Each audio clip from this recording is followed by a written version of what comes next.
okay, the first thing I would say is to work within your means. So what I find is that, and you would probably find this in your courses, that if people delve too far too soon, it may not be sustainable. Yeah. And that's like, that's like exercise or anything else, so within your means. And hi there, I'm Leda van der Post. Welcome to my Creative Conversations. Today, my guest is the delightful Sarah STAMM, who many of you will know from her online persona of Salisbury and Maude. Sarah is a multi-talented artist and designer, and I know her in her current incarnation as a maker of fabulous fabric and knitted artworks, but she's also very well known as an interior designer. Welcome, Sarah. Thank you for joining me. Oh, it's interesting listening to you, what people pull out of your life and how people introduce you is always very interesting. And that's why I'm actually going to ask you, please, to tell us something about yourself, because I don't know you that well. So I would hate to miss important things. Okay. Well, I grew up in Albury in regional New South Wales. Did the university thing, sort of tried a few different courses. Did land in Melbourne at Melbourne University to study visual arts, art education. That course ended up morphing into something else with a lot more media, and I wasn't quite interested in going to that sort of area. So I transferred to Sydney to the College of Fine Arts to continue the art education there. That didn't quite work out either in the enrolment process. There was a bit of a muck up there. So I took a year off and worked, and then fell into interior design. Funny, I thought I was doing decorating. Yeah. Because I didn't understand the difference between a decorator and a designer, as does 99.99% of the population. So I ended up, enrolled in interior design, which was a 5-year course, studying at night, and absolutely loved it. Absolutely loved every single minute of it. Had a great career in Sydney for a few years before then, selling our house in Sydney and making the move back down towards where I grew up in a little town called Beechworth, which is in northeast Victoria, so just over the Murray River from Albury. And we've got 22 acres that overlooks the Victorian Alps, and we built our house here. We brought up our 2 children here. I had an interior design studio and retail store for about 8 years in the main street of Beechworth. And then about another 8 years, there's a bit of a pattern here. There was another 8 years ago, I closed the store and finished off a waiting list of interior design clients, and looked after a couple of family members who were very unwell, which then led me to making things on the side as projects I could pick up and drop off. And that's where I am today. I haven't looked back. I'm still making things, and I've never been happier. So that's it in a nutshell. I want to read your opening paragraph of your description of yourself on your website, because I love it. You say, growing up, I always had a pencil or brush in hand. I could knit before I could read. My mum's a knitter, so I identify with that. Becoming an artist wasn't a choice. What I do is who I am. Isn't that great? And what I was going to ask you, and you've spoken a little bit about it already, is that those of us who do follow the creative path know that even if we know deep inside, or not so deep, that art is our life and passion, know that it's not a straightforward path. No, and clearly it's yours not. hasn't been. No. So what stands, or perhaps how would you describe your personal relationship with creativity, and what is creativity to you? That is like asking like who I am. Again, Mm. it's like in that description. It's a very, very big question to answer. It's very personal to me, because it is true that, you know, from an early age, I've got much older brother and sisters, and they tell me that when I was little, I would paint the dog, the grass, the walls, anything I could find. I would just paint on anything and everywhere. Yeah. You know, and I mean, I of course don't remember doing that, but I remember at school, you know, we'd be doing maths or some sort of science subject, and I would still decorate the heck out of the science experiment. It'd have borders, and it would have, you know, I guess, you know, the thing is, it's just the way I think. And I know other speakers, I've listened to, you know, your other interviews, and I know a few people have said that it's the way I think and the way I see the world is I'm sure it is different to someone who's got much more linear thinking. You know, my husband, you know, he did pure maths at university. He has a real maths brain. He's got a very linear thought process. Mine is kind of like this. It's interesting, isn't it? Yeah. Yeah. I'm really interested, and I work in corporate, I work in the whole area of creative intelligence, because my belief is, while yes, some people like yourself are creative more easily and more naturally, I do believe that we all have some creativity inside of us. And in fact, there are theories of intelligence which say, yes, there is a creative intelligence. And I'm one of those people who, yes, I think creative, you know, when those things come around on social media, look at the picture and what do you see? And I'll see whatever it is. And then the analysis will be 95% of people see X, 5 or 2% see Y. I will always have seen the Y. But at the same time, I do have a very strong rational, logical mind. So I'm going to flip between the two. And what I'm finding so interesting in these conversations is how different so many creative people are in their expression and their access to their creativity, and then also where we're the same. I'm finding it fascinating. So, well, it's difficult because I don't know how to think any other way. Yeah. So it's because you straddle, you can perhaps, I guess I never thought of it both way. sides. I think I'm so creative in my thinking that I can only think that way. Yeah. So you're not, do you struggle with sort of logical, rational tasks, or? I wouldn't say a struggle. I just avoid thinking that way at every possible moment, every turn.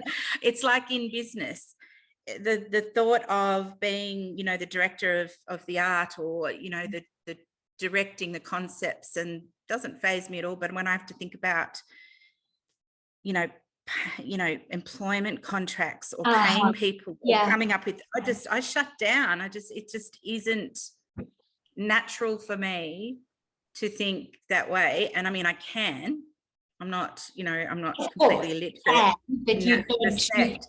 But I'm so practiced in my career as a creative, and I'm so immersed in that world that as I'm getting older, it's getting harder and harder and harder to be flexible enough to bounce back into that other world.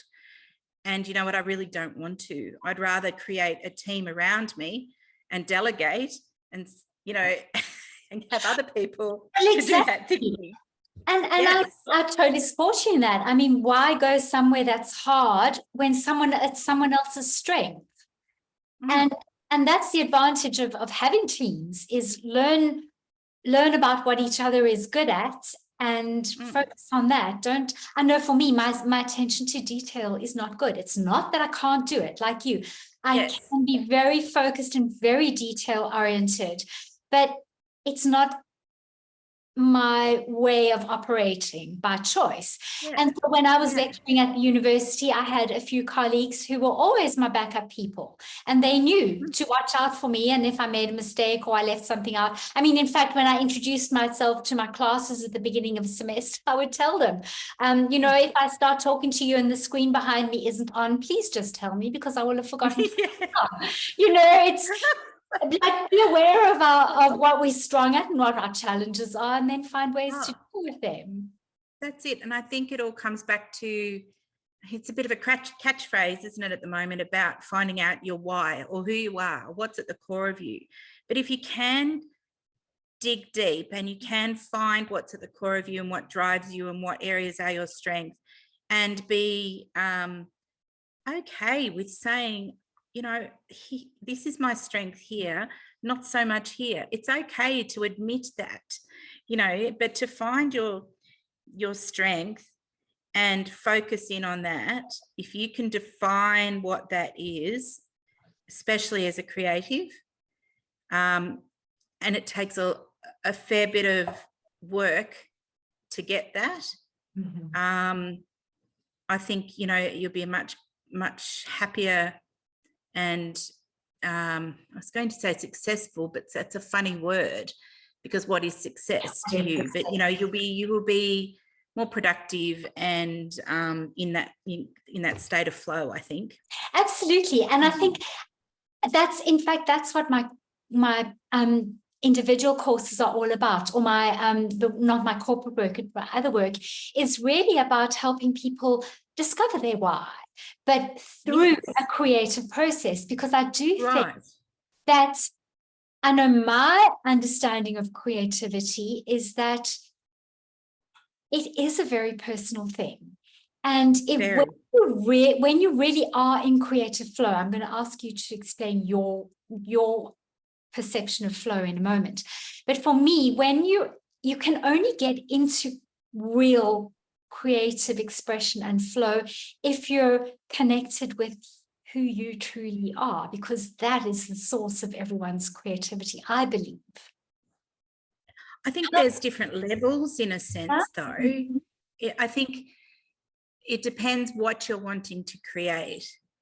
Tell us more. I think that, and we've all been there, I'd say, you know, if you study any kind of art design sort of course, we all have that moment where the lecturer or the teacher or the tutor is saying to you know, to delve deep and get into your feelings and your spirituality and your beliefs and your values and, you know, your opinions on the world, and sketch that out in your sketchbook and develop those personal inner ideas, develop them out, and then produce work based on that. And we all go through that stage.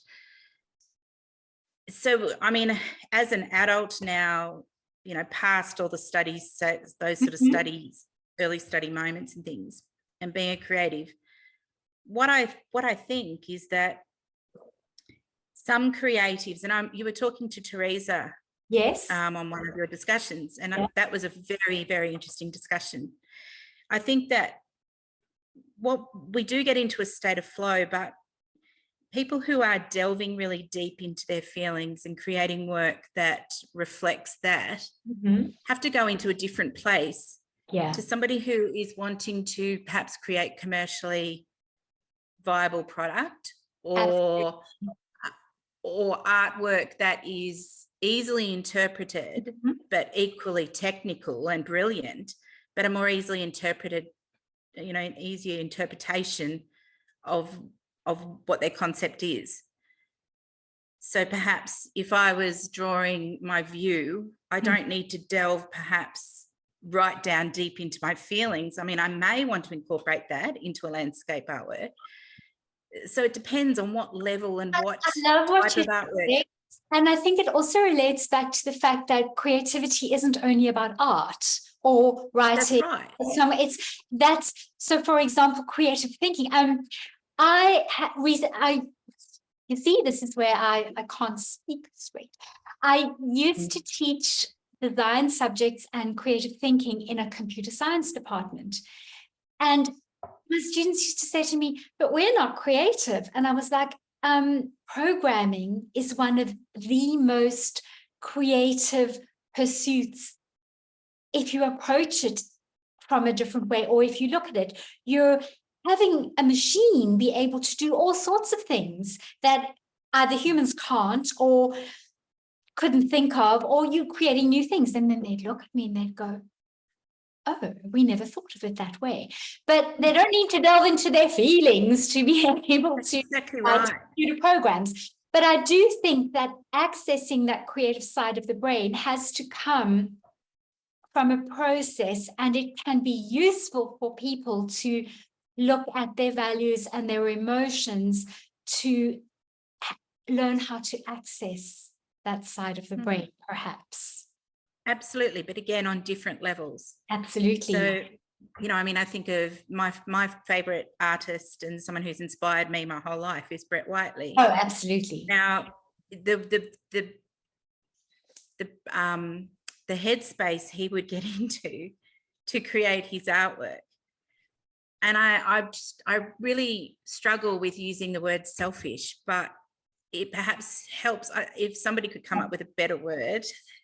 But it helps explain maybe what I mean is that you have to go into this place that excludes people, excludes relationships, it excludes everything else from your world except what you're focusing in on. And an artist, the great masters of our artistic creative world have to do that. I totally get what you're saying.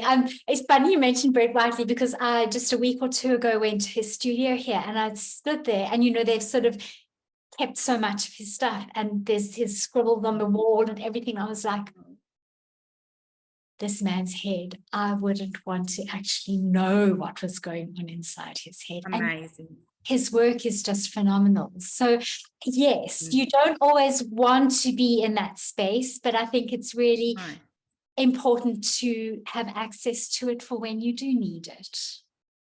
And I think perhaps that's the key, is that I think all creative people have the ability to access that state, but they either don't want to, they can't, or what is happening in there, they've got young children and they can't just ignore them and delve right into their artwork. So, I mean, and this is when I talk about, you know, I have a lot of people that follow me who write to me and sort of say, you know, I'm now in my 50s, my kids have left home, I'm a creative person, you've given me the confidence to get back into it, I'd really like to do that, you know. So I mean, there are different levels of our creativity at different times in our lives that call for us to delve in different ways, and what we are creating also requires us to delve in different ways. So we're very complicated people. We are, and I think exactly what you're saying. I'm coming across a lot of people who are reaching a time and a point in their lives where they're like, well, I've got time now. I want to go back and explore that creative side. I want to find my purpose and my passion again.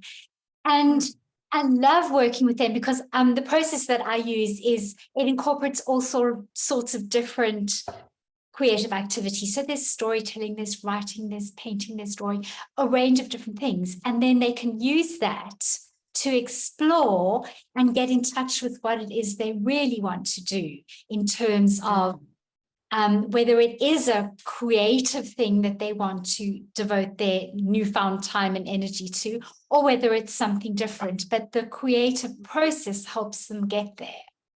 The exploration. It's really, and I really love seeing how it takes them from one place to another. Sarah, as I said we are running out of time. So perhaps, let me think. We're coming out of COVID. Not quite as fast as we wanted to, but it is starting to happen. And a lot of people are feeling tired, frustrated, but at the same time wanting to get back into the world. And I think that provides an opportunity for our creative selves to re-emerge. So what suggestions would you, as a natural, authentically 100% creative, what suggestions would you have for people who want to use their creativity to re-energize? Okay, the first thing I would say is to work within your means. So what I find is that, and you would probably find this in your courses, that if people delve too far too soon, it may not be sustainable. Yeah. And that's like, that's like exercise or anything else, so within your means. And I also, what I mean by that also is,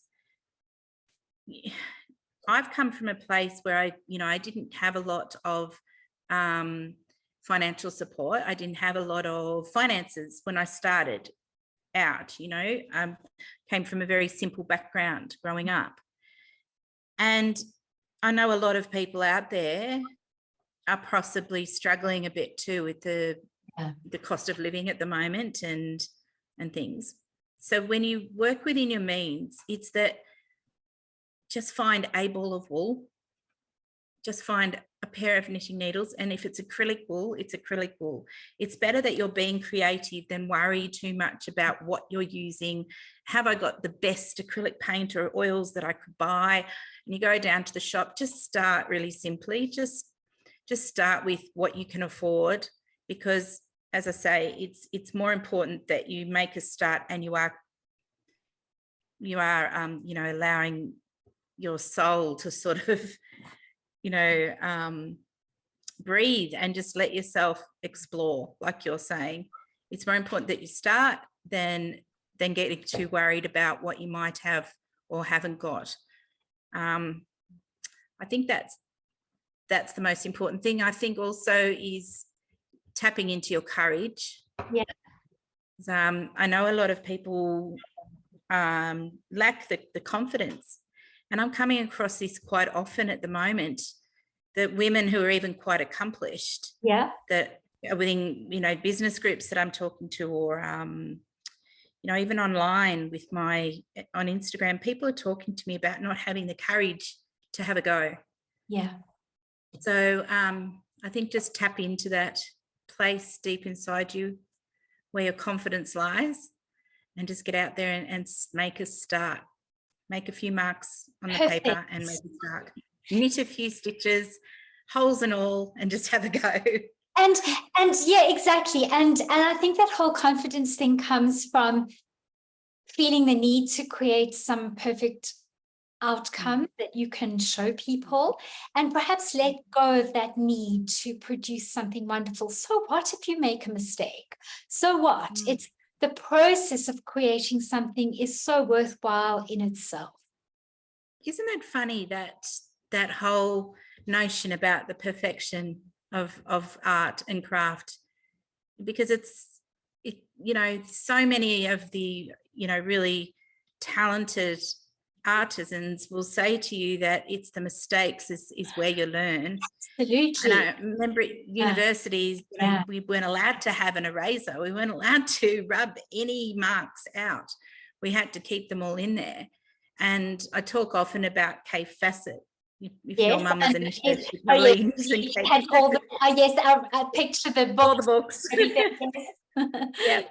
I remember reading in his book when I was, probably in my teens, and he would just say, if you make a mistake, leave it in there, because that's where the character lies, and that's, what will make it a one-off piece. And, so this idea of perfection in art and craft and design and is quite an interesting thing.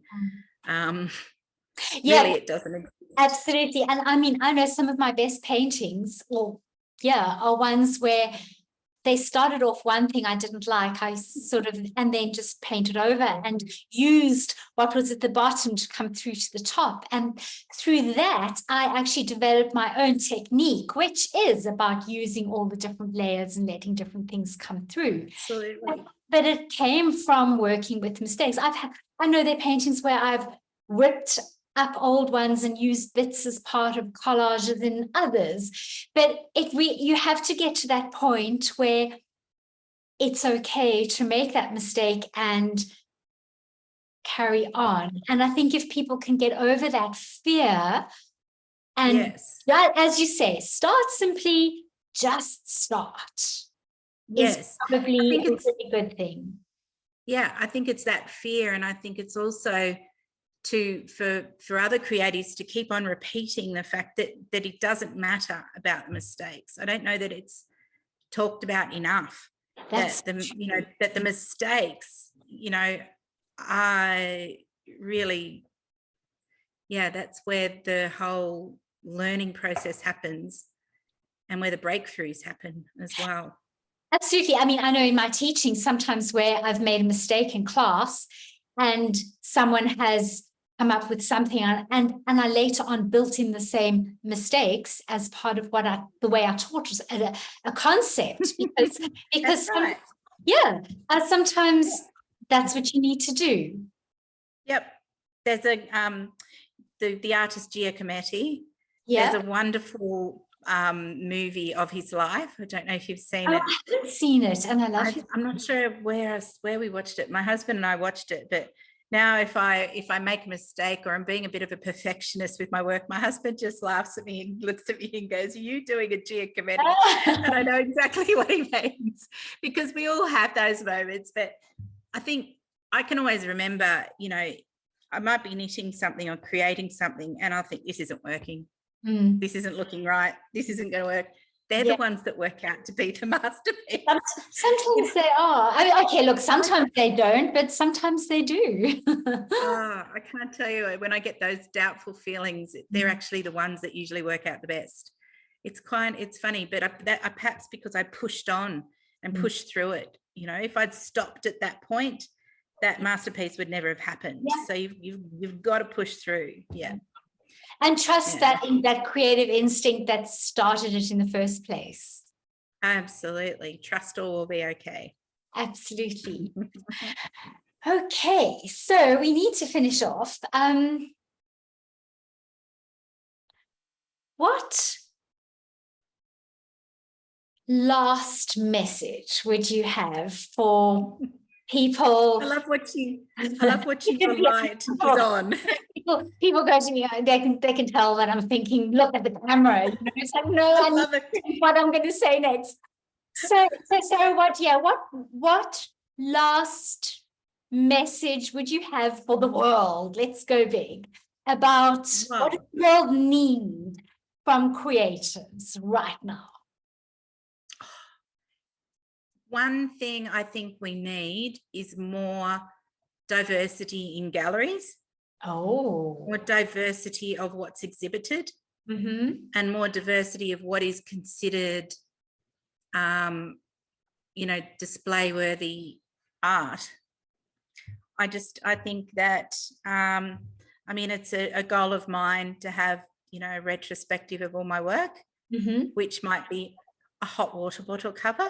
It might be a beanie. It might be a bunny, but that is all my work. Yeah. And I would love to see and to have a beanie with a plaque on the side and a write-up of why I've created this beanie. But I would love to see it. I love it because art is not just paintings on walls in galleries, is it? It's an expression of your soul, and everybody's soul is different. So the expression of it is unique. Oh, I love that. I'm so looking forward to this perspective. Everything I make is original designs. I sketch everything in. So my knitting patterns look like architectural plans. Oh yes, that's how I knit too. I don't knit much. Yes. I do. It's a plan with measurements on. Yeah. Yes. Yeah. So so it is an expression of me. It's not another pattern that I copy. They're all my original works. So I think there's enough merit in that to warrant an exhibition. So I think galleries need to expand their thinking.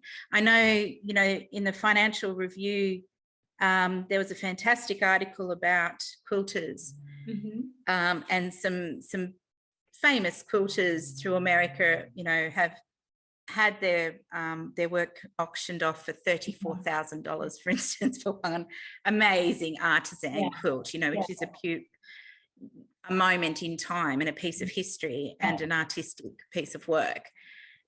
So different level, but the same concept in that they are the way they're considered as artists and the level that they're considered on.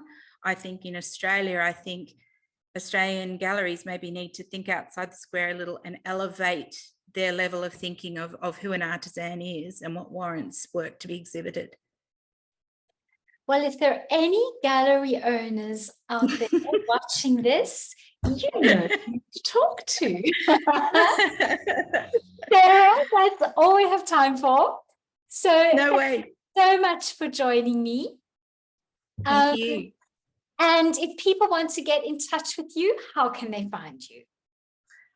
So all of my work is on Instagram or Facebook under Salisbury and Maude. That is where my whole world is on there. And yeah, it's the only place I sell my work and the only place you'll see my work. So yeah, come and join the community of people. And I will put the links in the video as well. Oh, I'd appreciate that. Thank you. Thank you so much. And keep warm with that beautiful fire behind you. I know. And happy creating. Thanks, Sarah. Bye. Thank you. Bye.